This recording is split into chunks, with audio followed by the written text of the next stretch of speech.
Hyperbole, propaganda, media sensationalism, or as we call it nowadays, fake news. Stories and reports that are told to us to be true, but in reality are a little light on the facts. I'd even argue that this defines much of the media climate around us today. Now, the term fake news gets thrown around a lot, but what if I told you that this fake news problem is literally as old as printing itself? In fact, did you know that out of the 3 most printed documents in the first 100 years of the printing press, one of them was total fake news? Yeah, it was a series of stories about a very real guy named Vlad. What you've heard about me, all fake news. In Vlad's case, fake news created a monster. So much so that you would know this Vlad guy better as the guy who sucked the blood of his victims, who wore a cape, and only came out at night. That's right, we're talking about Vlad Dracula. So, let's take a trip through the home of the Count himself and see if we can't shed some light on fake news that started a very dark legend. Today, news comes at us at the speed of light. Information is constantly hitting us from our computers, smartphones, our laptops, and even our smartwatches. To function amongst all of this information, we have to make lightning fast decisions, ushering what we believe to be true in one direction and what we believe to be false in another, with only our instincts and, well, the occasional Google search as our guide. Dealing with this amount of information isn't always easy. Today, when a news story breaks, whether a politician does something scandalous or a celebrity couple's going through a breakup, whenever there's any hype involved, sensationalism takes over, and accusations, rumors, and fake news spread way faster than the truth. But fake news isn't new. It's actually been around as long as the printed word itself. When Gutenberg fired up his printing press in the 15th century, the first thing to be printed was the Bible, the truth. The second thing to be printed on a mass scale was fake news. Seriously, outright lies. This was the first time in history that information and intentional misinformation had the ability to spread as fast and far as people wanted.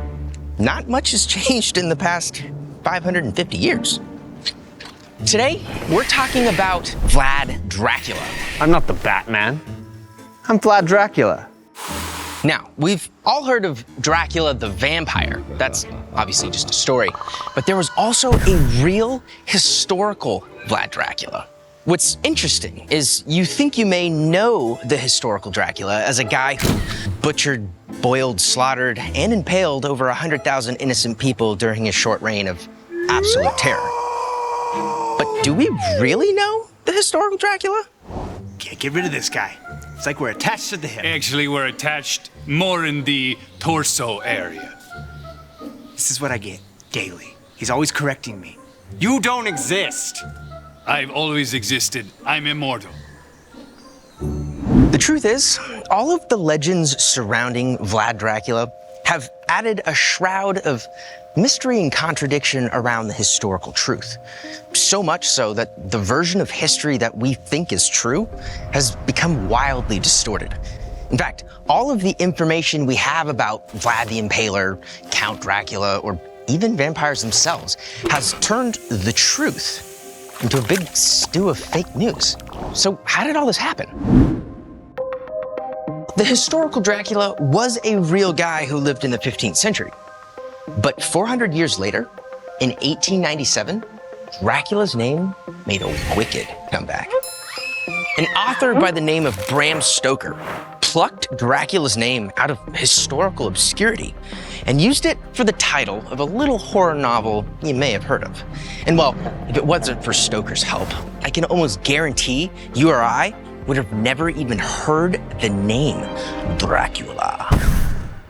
Since the publishing of that novel in 1897, we've journeyed even farther from the historical truth. Hundreds of movies have been made featuring Dracula and his vampire counterparts. In fact, Dracula has been the subject of more films than any other fictional character, second only to Sherlock Holmes. There's no denying that vampires and Dracula have permeated the very fabric of pop culture.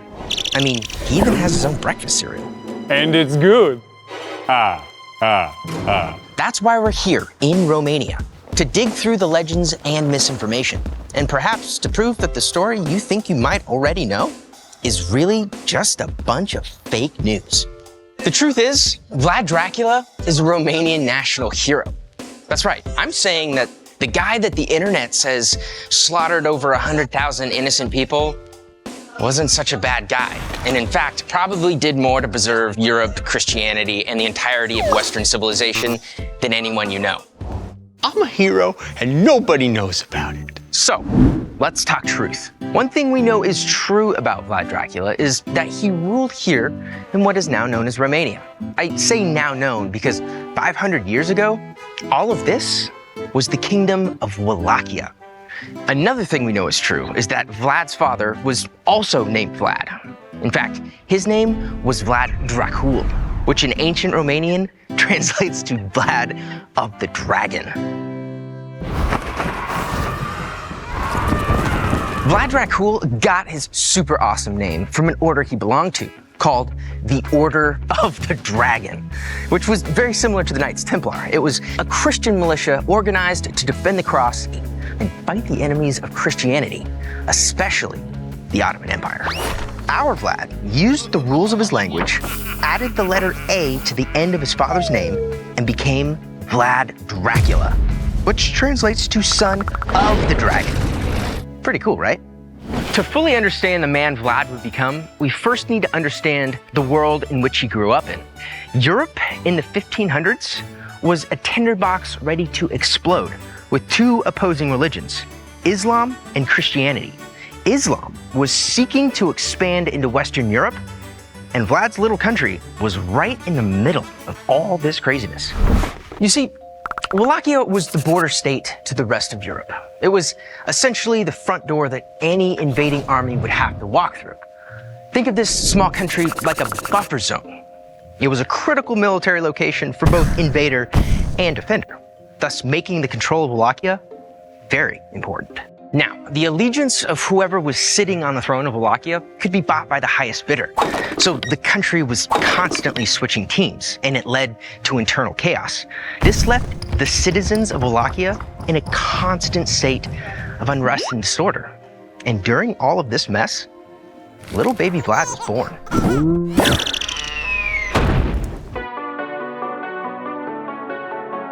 Vlad spent his formative years as a political hostage held captive by the Ottoman Empire. The Sultan of the Ottoman Empire had invited Vlad Sr. and his sons for a diplomatic visit. But it was a trick. The Sultan took his sons prisoner to pressure him to remain loyal and have Wallachia under Ottoman control. Who tricked you? Me! Because of this, young Vlad's disdain for the Ottoman Empire began to grow. It was also at this time that Vlad would have met another key person in our story, the future ruler of the Ottoman Empire, known today as Muhammad the Conqueror. You don't get that name by doing nothing.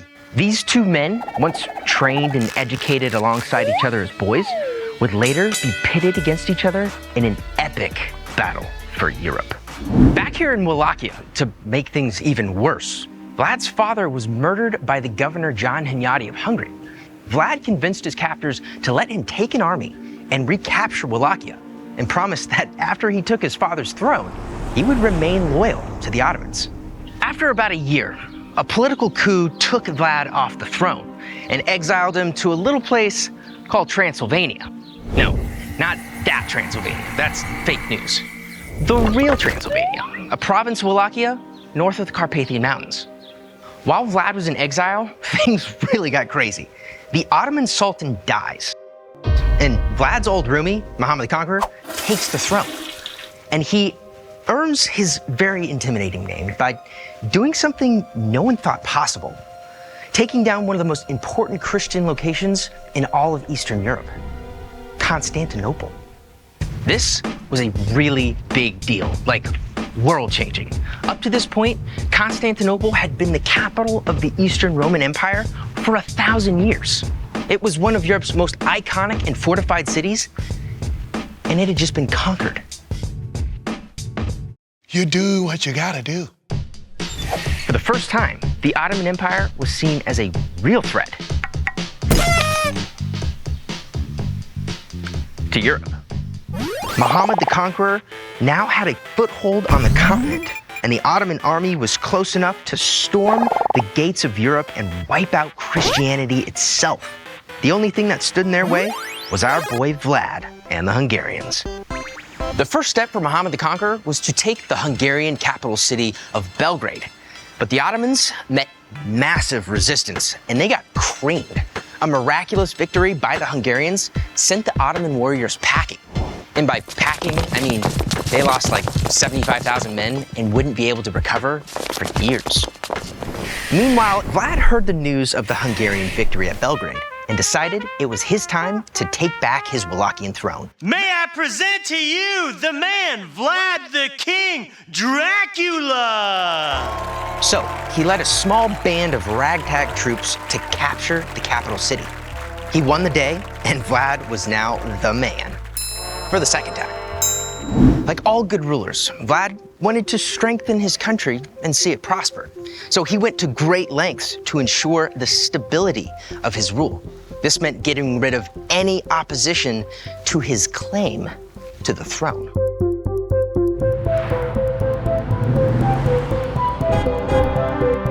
The first thing that Vlad did as the new ruler of Wallachia was deal with any wealthy nobles who would oppose his command. Legend says he rounded up the nobles who had turned on his father and began what would become his famous trademark. He impales them.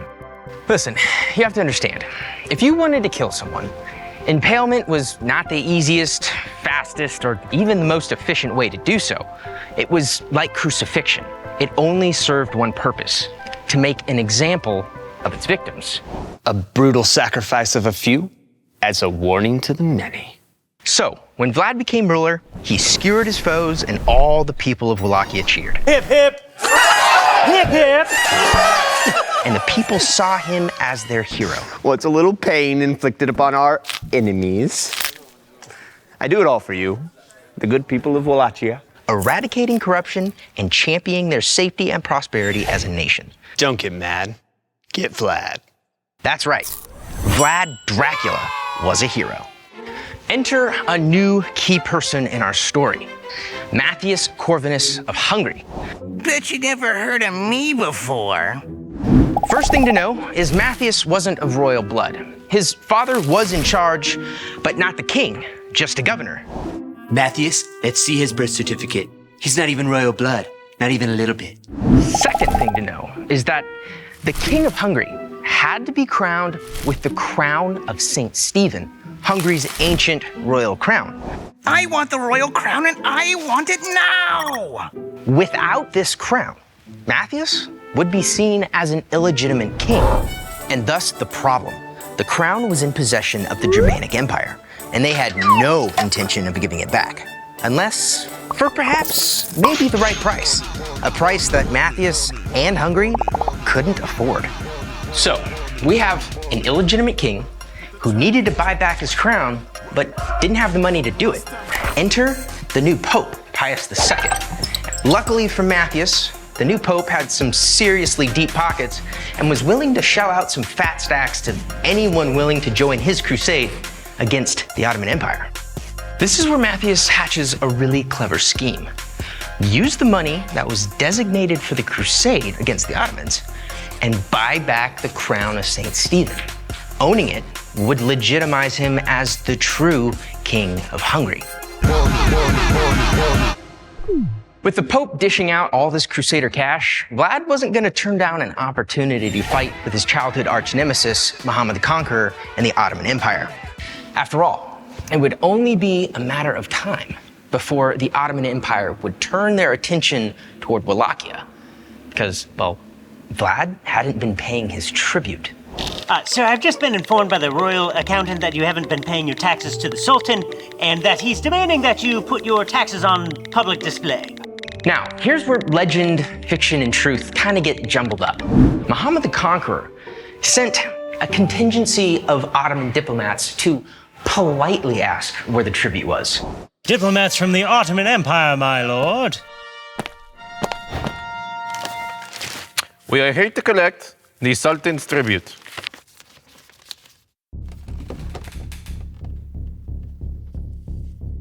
Get me the royal hammer! Legend says Vlad responds by having all of their turbans nailed to their heads for not removing them in his presence. Whether or not that actually happened, diplomacy quickly deteriorated. Now on the offensive, Vlad took the Wallachian army to raid, capture, and destroy Ottoman camps along the Danube River. All the while, Vlad kept Matthias up to date on his exploits. Get the royal phone. I want to send Matthias a text. Siri, send Matthias a text. I have broken peace with the Ottomans for your sacred crown. And to keep Christianity alive in Europe and maintain Catholic law. Send. I'm done.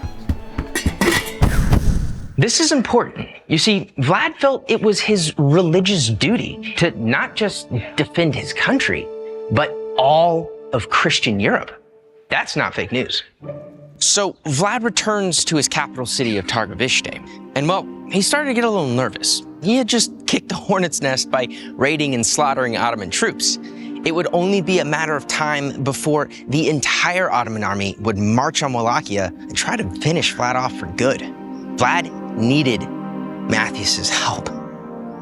But unfortunately, Matthias was saving up to buy that shiny new crown, so for Matthias, full-scale war was not in the budget. Hand me the royal phone. Thank you. Dear Vlad, I hear great things about your war on the front with the Ottomans. I completely understand your need of help. Unfortunately, we are in a bit of a pinch financially. We're not, I'm just saying that. So I'm unable to send troops to your aid. Good luck, though, Matthias. Send. Here's where Matthias shows his true colors. You see, all he wanted was the crown. Although he was fully aware of the danger Europe was in, he didn't care. He was looking out for number one and wasn't willing to put up a fight if it didn't benefit his kingdom directly. Without Matthias's help, Vlad was in trouble. Despite this, Vlad was becoming the real Crusader champion. The Pope and the rest of Europe were singing his praises.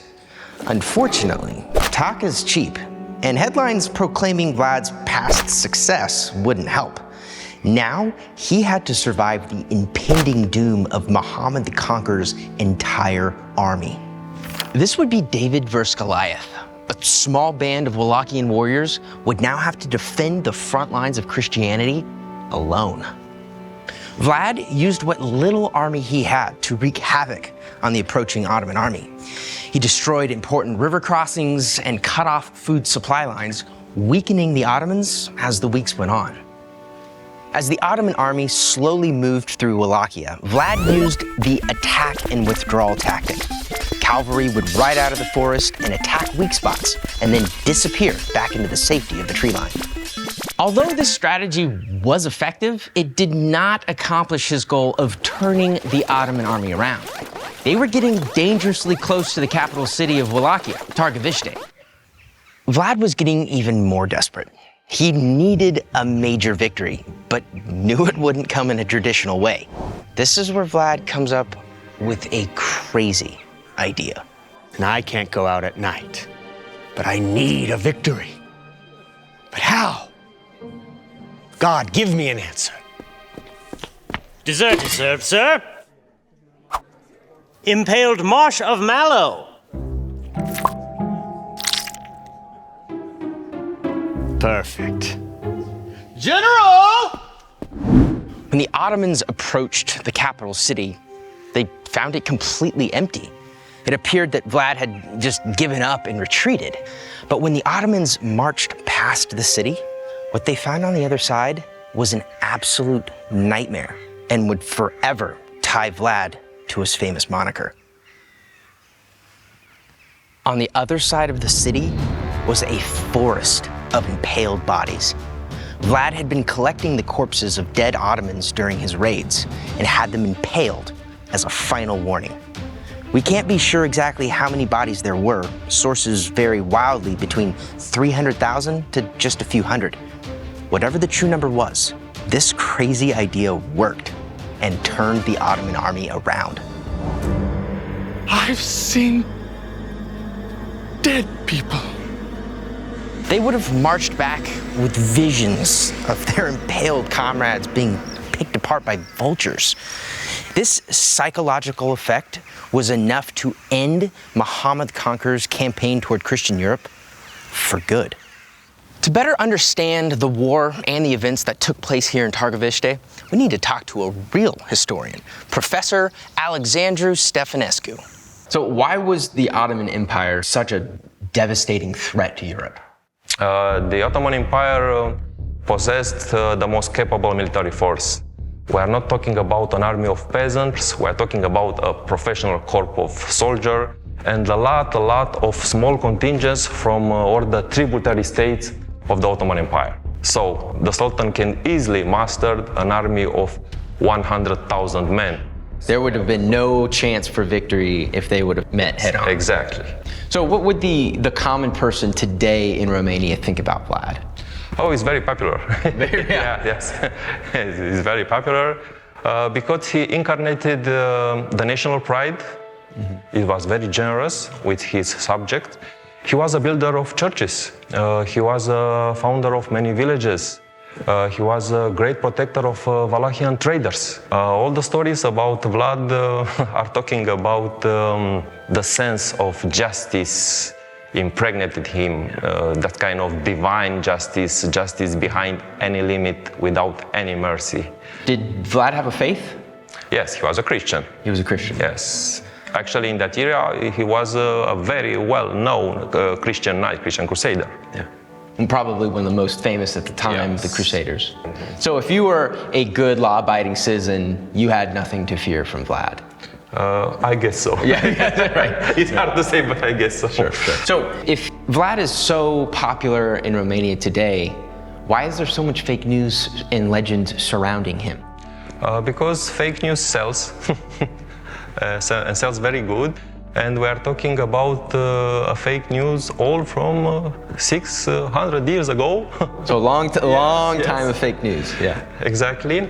And that was, let's say, a trend, a fashion in Europe at that time, a literary fashion, because we are talking about fake news spreading only by text, by printed text. By printed text. So that fake news accounts for much of the information we still have about him today. It's practically 90% of this information. Yeah. I don't know. Yeah. Awesome. Thank you, Alex. Right here from the dungeon. It's actually a hall. Yes. Oh, the hall, dungeon, same thing. Vlad had saved Europe. His methods may not have been the easiest to stomach, but it worked. Vlad had beaten back the Ottomans once and for all. And dare I say, if it hadn't been for that crazy idea, the flag of Muhammad the Conqueror would have waved over Rome, and history as we know it would have changed forever. This Vlad guy's a really big hero. I'm a really big fan. Also, cereal turns milk chocolatey. Milk, chocolate milk. Who could come up with these ideas? This man is a legend. Stories of Vlad's impalement forest started to spread like wildfire, and Vlad became a legend in his own time. Believe it or not, Vlad was Christianity's hero. He was loved by the Pope and was now the man who got results by any means necessary. So surely this is where the blood-sucking vampire reputation comes in, right? Well, not quite yet. Bram Stoker wouldn't write his novel for another 435 years. Ooh.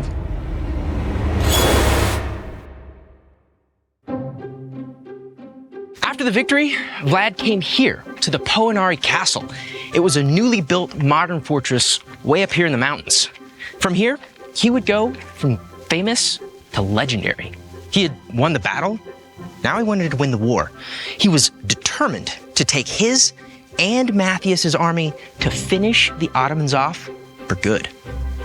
Yet again, the problem was Matthias couldn't afford to go to war and buy back the crown of St. Stephen at the same time. Remember, Matthias was all about that bling, and he really wanted that crown. So somehow he had to silence Vlad of all this war talk. Because Vlad was a war hero, Matthias couldn't just straight up kill him. He had a better idea.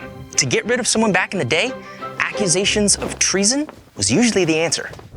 So Matthias had letters forged with treasonous gibberish on it and passed it off as Vlad's writing. And Vlad was arrested. Vlad then spent the next 13 years in Hungarian captivity. Wait, what? From war hero to traitor? Yep, treason will do that. That's why it was the perfect plan for Matthias. During these 13 years, Matthias finally gets his crown, and talk of all this war with the Ottomans had finally settled down. Finally, the Pope couldn't stand to see his boy Vlad being locked up anymore. So he put political pressure on Matthias to allow Vlad to return to Wallachia as ruler. Even though it had been 13 years, Vlad was still the beloved savior of Europe with a growing hero's reputation. And surprise, surprise, Matthias did not like that. His jealousy started to get the best of him. He's still so much more popular than me. Vlad's accomplishments was everything Matthias wanted. Matthias dreamed of being the hero of Europe, but had squandered all of that Crusader cash just to become king. Now the truth was starting to catch up with Matthias. The papacy opened an investigation to look into where all their Crusader cash had gone. They're investigating me for what? Matthias didn't have an answer. He was guilty.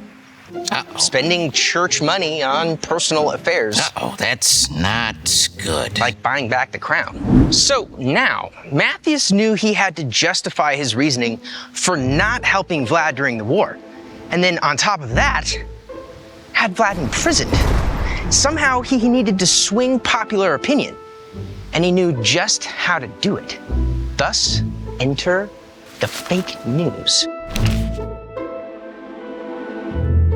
In the 1400s, there's this little invention that had just hit the market. It's called the printing press. Matthias saw this as the perfect conduit for spreading possibly the greatest smear campaign of all time. What got printed and widely distributed was a series of horrifying, tantalizing lies. These pamphlets, which would also become poems and paintings, depicted Vlad as a cannibalizing, blood-drinking, terrorizing murderer. Sounds kind of familiar, right? Those pamphlets are considered the first ever mass-produced horror reading material ever available, and they were hugely profitable for printing press owners. Even long after the death of Vlad, those pamphlets still kept getting printed. The money was way more valuable than the truth, a media trait that still exists today. Over the next 500 years, new revisions of those crazy pamphlets would be made and sold, and even account for an overwhelming amount of information we read about him today. For someone who probably saved Europe, Christianity, and Western civilization as we know it, Vlad sure did end up getting a pretty bad rap. I mean, even in Romania today, sure, he's seen as a national hero, but the country's caught between national pride and the economic boost of tourism. No one would come to visit Romania as a tourist if Vlad was just some little-known national hero. Enter Bram Stoker, 1897. In this book, Stoker's briefly introduced to our boy Vlad, and Stoker, being a sucker for musical-sounding names, publishes his novel with a new title, Dracula. So, pretty crazy story, right? It's almost like there's three different versions of the same person. We have Vlad Dracula, the valiant defender of Europe. There's the fake news tyrant of Vlad the Impaler. And then there's the complete fictitious creation of Count Dracula. And people eager to share a good story have somehow twisted them all up into the same person. And now we can hardly tell the difference between a real guy and a vampire. Just let me clarify. We are not the same person. Yet nobody can tell us apart. He is a figment of imagination. More like a nightmare. Sometimes the truth is stranger than fiction. But most of the time, the truth is boring. That's why fake news exists, to remedy that boring. In the case of Vlad Dracula, fake news created a monster that still overshadows the truth. For Vlad, it successfully ruined his reputation. The stories of Count Dracula and Vlad the Impaler eclipse the real man, the Christian defender of Europe. How crazy is that? Someone who means so much to our Western civilization has literally been redefined by a series of lies. If we're not careful with the information that we share, we could be the ones creating monsters.